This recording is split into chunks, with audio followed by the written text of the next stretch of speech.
Meeting হয়ে গেছে এবং এখানে প্রস্তাব হয়েছে 9 দিনের বাজেট হবে। তো এমনিতেই ট্রেজারি বেঞ্চের প্রতিশ্রুতি ছিল যে মাঝখানে একটা সেশন হয়নি, শীতকালীন সেশন বলে, উইন্টার সেশন। তো একসাথে তারা 10 দিন করবেন, যাই হোক 10 দিন করেননি, 9 দিন করেছেন। আমরা বিরোধীরা সাধারণত সবসময় দাবি করে থাকি সব কটা ডিপার্টমেন্ট যাতে প্রশ্নোত্তরের বা অন্য যে কোনো উপায়ে সেই ডিপার্টমেন্টের কাজকর্ম সম্পর্কে প্রশ্ন তোলার জন্য একদিন সুযোগ পাওয়া যায়। তো ঠিক আছে, এটা আর কেন 10 দিন হলো না কথা আমি বলিনি, 9 দিন যথেষ্ট। 1 2 এই 9 দিনের মধ্যে বাজেট, তো এটা প্রশ্নোত্তর বাদেও বাজেট অধিবেশন যদি হয় এটা মিনিমাম তো 7 দিন করা উচিত। এখন সবটা মিলে একটা সেশন হয়নি, 9 দিন হবে। তো আমাদের বিরোধীদের ভূমিকা মানে কি? বিরোধীদের ভূমিকা মানে শুধু বিরোধিতা করা, সরকারের ভুল ভ্রান্তি ত্রুটি, জনগণের কাছে দেওয়া প্রতিশ্রুতি পালনে তাদের নানাভাবে যদি এটাকে তারা এড়িয়ে যেতে চেষ্টা করে এবং জনগণের স্বার্থের বিরুদ্ধে যদি কাজ করে এটাকে তুলে ধরাই। এটা বিরোধী দল বলা হলেও এটা বিরোধী দল না, যে সরকার যাতে সত্যি সত্যি জনগণের হয়ে কাজ করতে পারে এবং জনসেবায় সরকারি অর্থ, জনগণের অর্থ ঠিক সেরকমভাবে তার সঠিকভাবে খরচ হয়, এই বিষয়গুলি তোলাই হলো বিরোধীদের দায়িত্ব। আমরা অন্য সময় যা করেছি এবারও তাই করব এবং সেই জায়গায় স্বাভাবিকভাবেই, যেমন প্রথম দিন, এটা এই বছরের প্রথম অধিবেশন যেহেতু রাজ্যপাল বক্তৃতা করবেন, প্রথা হলো রাজ্যপালের বক্তৃতায় যে বিগত 1 বছর কালে সরকার কি করেছে, সরকারের ডোল পিটানোর বক্তৃতা। রাজ্যপালের বক্তৃতা মানে হলো সরকারের ডোল পিটানোর বক্তৃতা, সরকারের অ্যাচিভমেন্টের কথা বলবে। তো সেই জায়গায় তো সরকার তো নানাভাবে মাঠে ঘাটে এখন যেভাবে বলে বেড়াচ্ছেন, যেন এই ডাক্তার মানিক সাহাই ত্রিপুরাজ্যের প্রথম মুখ্যমন্ত্রী, এর আগে কেউ মুখ্যমন্ত্রী হননি, তিনি ত্রিপুরাজ্যের মধ্যে রাস্তাঘাট, পানীয় জল, বিদ্যুৎ, হাসপাতাল সব তার আমলেই নির্মিত হয়েছে। তার আমলেই শিল্প সংস্কৃতির সব দিক থেকে ত্রিপুরাজ্যের মানুষ এগুলো দেখেছে। এগুলি যেমন মাঠে ঘাটে বলছেন, তো বিধানসভাতে রাজ্যপালের মুখ দিয়ে কথাগুলি বলাবেন। সেই জায়গায় আমরা কাজ করব যে সংক্ষিপ্ত বা সীমিত সময় আমরা পাবো, সেই সীমিত সময়ের মধ্য দিয়ে কনস্ট্রাকটিভলি, তথ্য সহকারে, এটা শুধু গলাবাজি করা না, তথ্য সহকারে সরকারের সমস্ত এরকম যা এরা এই ফাঁপা দাবি করবে এগুলাকে সে ফানুসগুলো ফাটিয়ে দিয়ে জনগণের সামনে সরকারের এই দুর্বলতাগুলো তুলে ধরা, তারা যাতে এগুলি পরিহার করে সত্যি সত্যি জনসেবায় তারা ব্রতী হন। তারপর আরেকটা গুরুত্বপূর্ণ পর্ব হবে এই অধিবেশন, সেটি হলো বাজেট, মানে আগামী 1 বছরের জন্য তার পরিকল্পনা। তো এখানেও সরকার বলবে আমরা এই কাজ করেছি বিগত দিনগুলোতে, আগামী দিন আমরা ত্রিপুরাকে মডেল থেকে আরও বড় মডেল করব। তো সেই জায়গাগুলোতেও যেগুলো যদি সেরকম ভালো কাজ করে থাকেন, ভালো প্রস্তাব থাকে, অবশ্যই তার সমালোচনা আমরা করব না। এমনকি যদি সেগুলোর সমর্থনযোগ্য হয়, সমর্থন করতে আমাদের আপত্তিও থাকবে না, ভালো কাজকে ভালোই বলবো। কিন্তু যে দেশ এবং রাজ্যের বর্তমান আর্থসামাজিক কাঠামোতে দাঁড়িয়ে ত্রিপুরাজ্যের বর্তমান যে আর্থিক সামাজিক স্থিতি যে জায়গায় দাঁড়িয়েছে, জনগণের প্রত্যেকটা অংশ আজকে প্রচণ্ডভাবে আজকে খুব অসুবিধার মধ্যে আছে। বেকার যুবকদের সামনে অনিশ্চিত পৃথিবী, অনিশ্চিত ভবিষ্যৎ। কৃষক তারা সম্পূর্ণভাবে প্রায় ওই ভগবানের উদ্দেশ্যে, আল্লাহর উদ্দেশ্যে এখন তাদের চাষ করতে হয়। এর থেকে তাদের রিটার্ন আসবে কি না কোনো নিরাপত্তা নেই। আইন শৃঙ্খলা একেবারে তলানির থেকে আরও তলানিতে। তার সাথে হলো যে আমাদের রাজ্যের সামাজিক সাংস্কৃতিক পরিবেশ, এখানে এই আইন শৃঙ্খলা, এই নারী গঠিত বিভিন্ন ঘটনা, চুরি ডাকাতি রাহাজানি, তারপরে এই ড্রাগ ব্যবহার, এরা মুখে যা যা বলছেন যে বিশ্বমানের, উন্নত মানের, ঠিক তার বিপরীত। গতকালও মাননীয় মুখ্যমন্ত্রী বোধহয় এই স্বাস্থ্য দপ্তরের কোনো একটা কর্মসূচিতে ছিলেন, সেখানে বলছেন তার সরকারের লক্ষ্য যে বিশ্বমানের পরিকাঠামো গড়ে তোলা। কিন্তু তাদের সরকার আসার আগে এই জিবি আইজিএমের যে অবস্থা ছিল,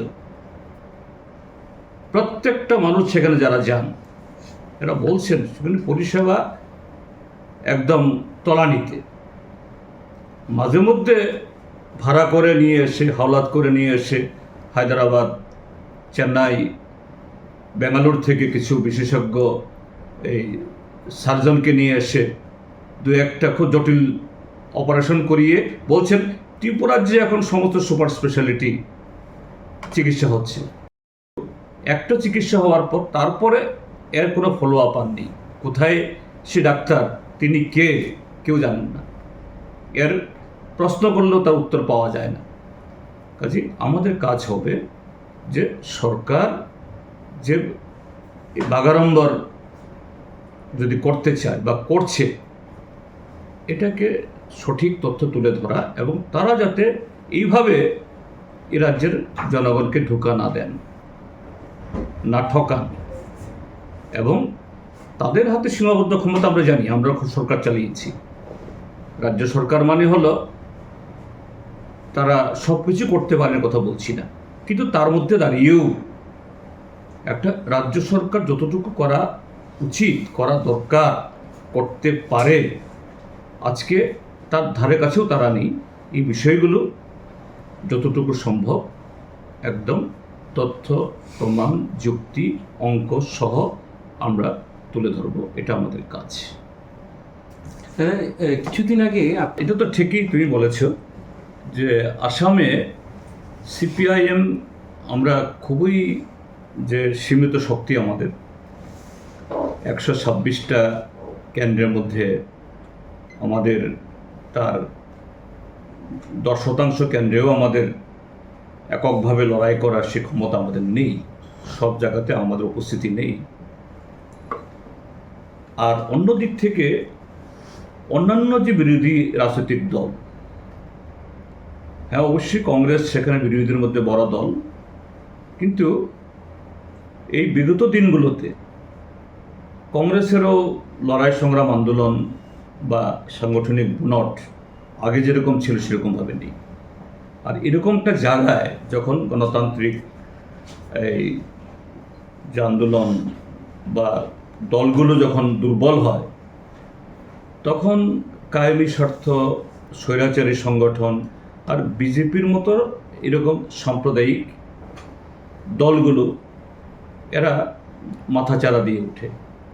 আর আসামে বিগত 2টি টার্মে সেখানে বিজেপি পরিচালিত সরকার, সেকেন্ড টার্মে যিনি মুখ্যমন্ত্রী তিনি এই কংগ্রেসের সময়েতে দুর্নীতির অন্যতম চাই ছিলেন। তার বিরুদ্ধে যখন এই সিবিআই এর তদন্ত শুরু হলো, সে কংগ্রেসের শিবির থেকে লাফ দিয়ে বিজেপিতে ঢুকেছে। আর বিজেপি এই তাকে দিয়ে যাবতীয় তাদের যে তথাকথিত হিন্দু রাষ্ট্র নির্মাণের জন্য যা যা পরীক্ষা নিরীক্ষা করানো আমাদের রাজ্যে যেমন করছে, আরও জঘন্যভাবে এই আসামে করছে, এবং প্রতিদিন একটা মুখ্যমন্ত্রীর চেয়ারে বসে, সাংবিধানিক চেয়ারে বসে তিনি বলছেন একটা সম্প্রদায়কে টার্গেট করে যে তাদেরকে উত্তপ্ত করা, শাস্তি দেওয়া, চাপে রাখা, তাদেরকে যে দিনকে দিন কিভাবে এই দুর্বল করে দেওয়া, এটাই আমার কাজ।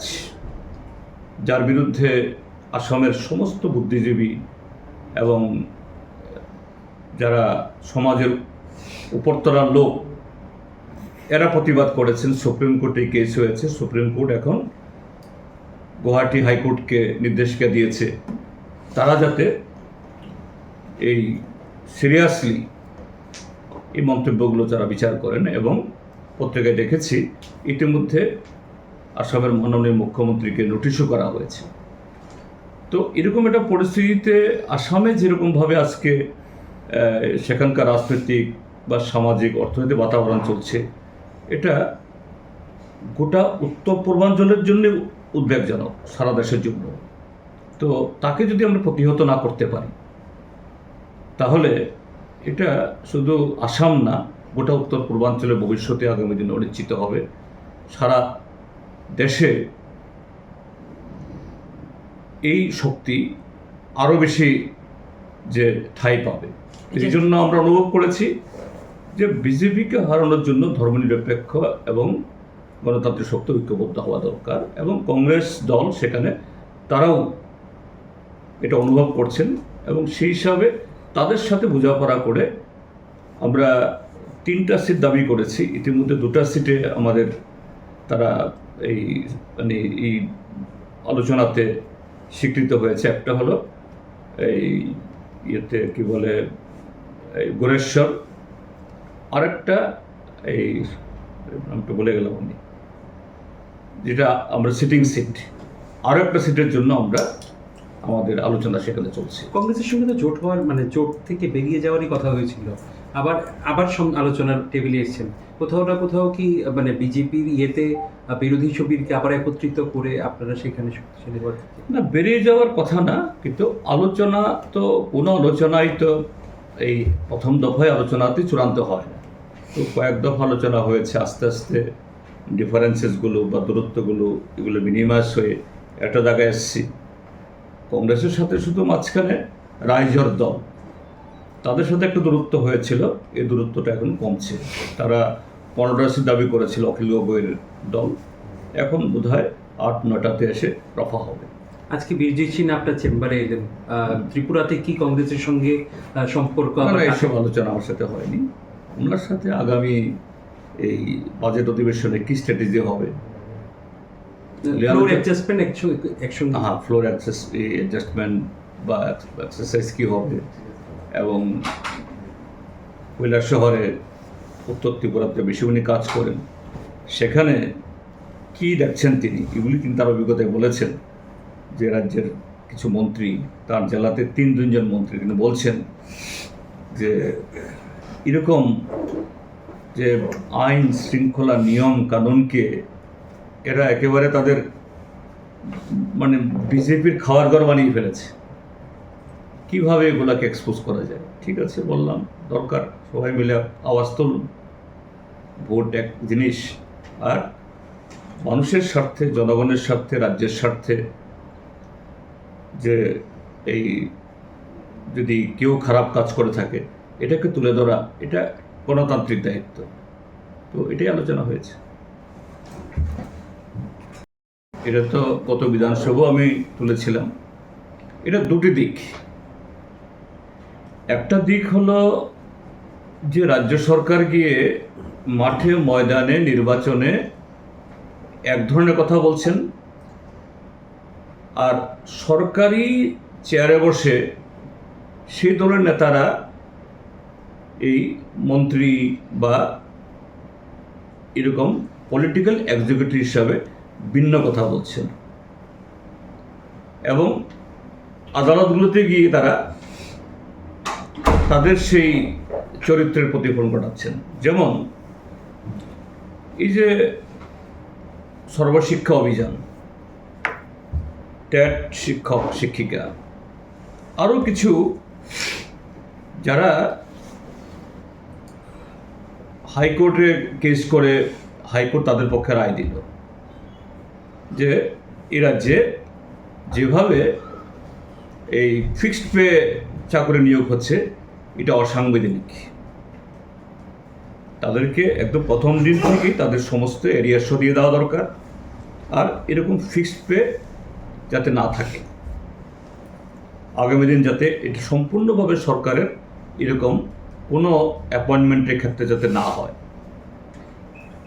কিন্তু এরা এসএলপি করলো গিয়ে সুপ্রিম কোর্টে গিয়ে, সেখান থেকে বোধহয় আপাতত একটু স্থগিতাদেশ পেয়েছে।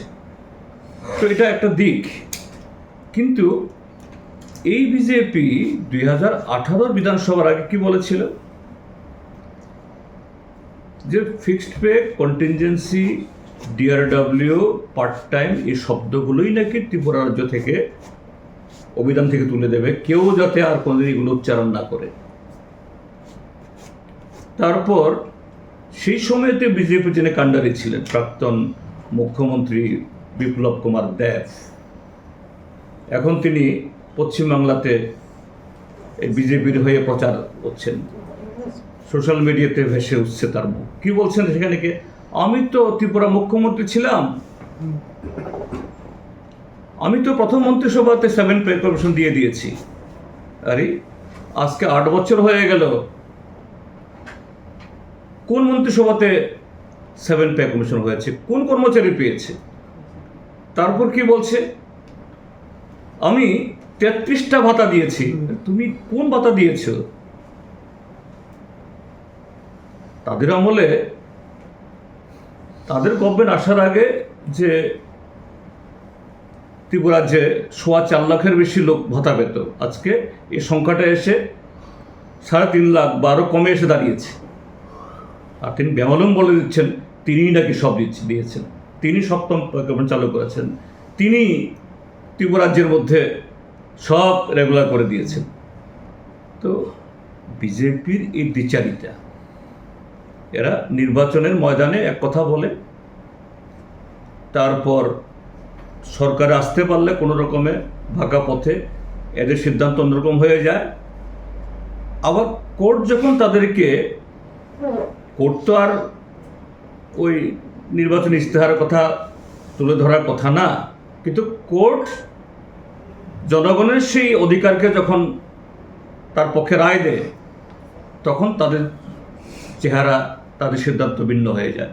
অবশ্যই এই বিধানসভাতে সর্বশিক্ষা অভিযান, ট্যাট, এসটিজিটি, এরকম, তারপরে part time worker, fixed pay কর্মচারী, তাদের সকলের বিষয়ই যে বিভিন্ন বিধানসভাতে কথা বলার যে সুযোগগুলো রয়েছে, এটা বাজেট অধিবেশনেই হোক বা রাজ্যপালের ভাষণে ধন্যবাদ বক্তব্য, আমরা সেভাবেই গঠনমূলকভাবে আমাদের বক্তব্য তুলে ধরব এবং সরকারের এই দ্বিচারিতাগুলো, এগুলো যতটুকু সম্ভব এটাকে খোলসা করার দায়িত্ব তো আমাদের নিতেই হবে, আমরা করবো এটা।